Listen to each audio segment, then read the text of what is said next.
Sharp Ultimate EL505 Científica, 1985.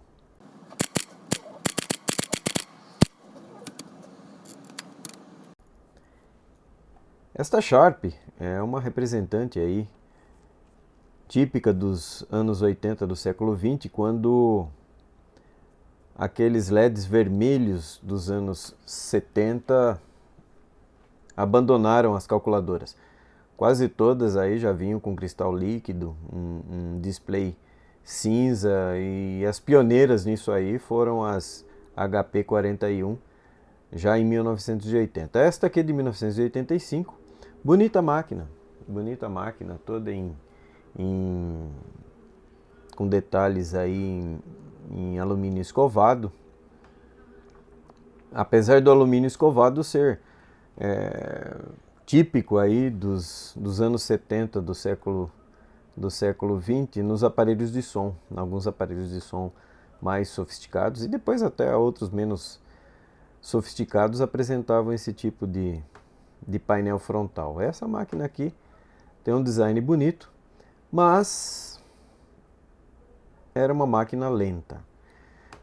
Aqui eu tive que fazer uma filmagem já em ângulo, porque quando nós colocamos a 90 graus, o LCD ele não fica tão visível. Ele precisa de um certo ângulo aí para ter uma visualização.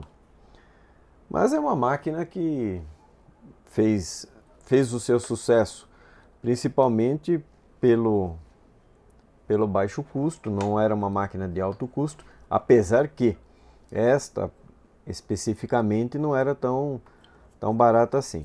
Mas não se comparava com Texas, ou nem se comparava tão pouco aí com as HPs. Ela tem apenas 3 níveis de parênteses. É um problema quando começamos a querer fazer contas, porque ela avisa já travando em formato de erro. Por exemplo, 1, 2, 3, quando eu coloco o quarto, pronto, erro. E aí eu tenho que apagar, voltar o cálculo, enfim. Era um problema. Bonita, sem dúvidas. Alimentada aí com 2 pilhas médias.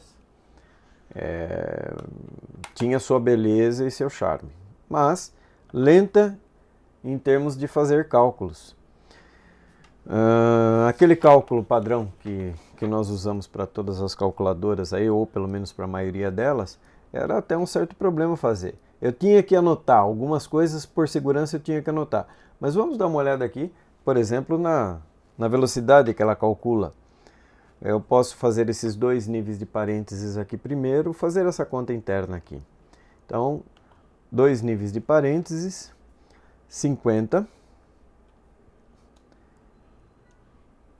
raiz cúbica igual, olha o tempo que ela demorou para fazer a raiz cúbica de 50, mais 3 elevado ao quadrado, igual, sempre tem um delay, tem um atraso na tela para fazer o cálculo. Quando chegava nesse ponto, era interessante ou anotar esse resultado para não perder, ou tomar conta na hora de construir esse aqui, senão era problema na hora de conseguir fazer esse cálculo aqui. O melhor sempre era anotar. Mas vamos imaginar aqui, mas vamos tentar fazer algebricamente conforme nós fazemos nas outras calculadoras. 97 mais, abro parênteses, 97 vezes, abro parênteses, 48 dividido, abro parênteses, é o último nível de parênteses que eu posso abrir. 3 mais 5, fechei, tem um nível de parênteses ainda para ser resolvido. Mais 37, opa, fechei um parênteses, deu 43, até aqui estamos aqui. Agora vamos elevar ao cubo. Probleminha, vamos ver. Elevar ao cubo.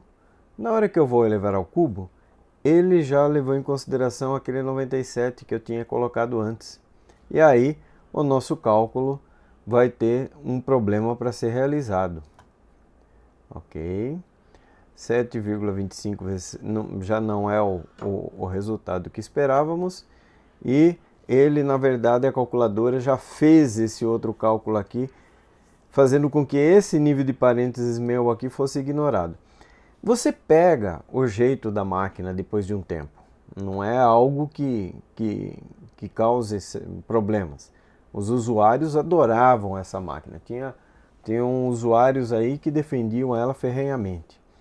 Mas ela tem aí, já deu um erro também na hora de calcular ali simplesmente um cosseno, deve ter estourado alguma memória.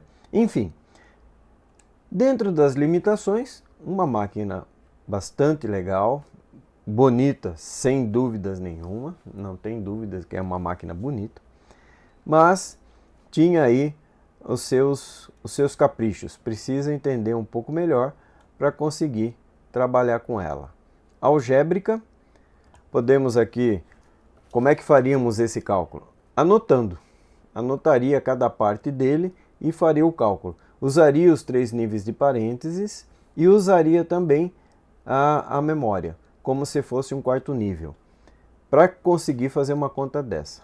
Como não é o caso a demonstração ou o aprendizado a respeito de uma conta na 505, nós paramos por aqui, apenas apresentando esta máquina de 1985, uma representante aí da linha Sharp nas científicas.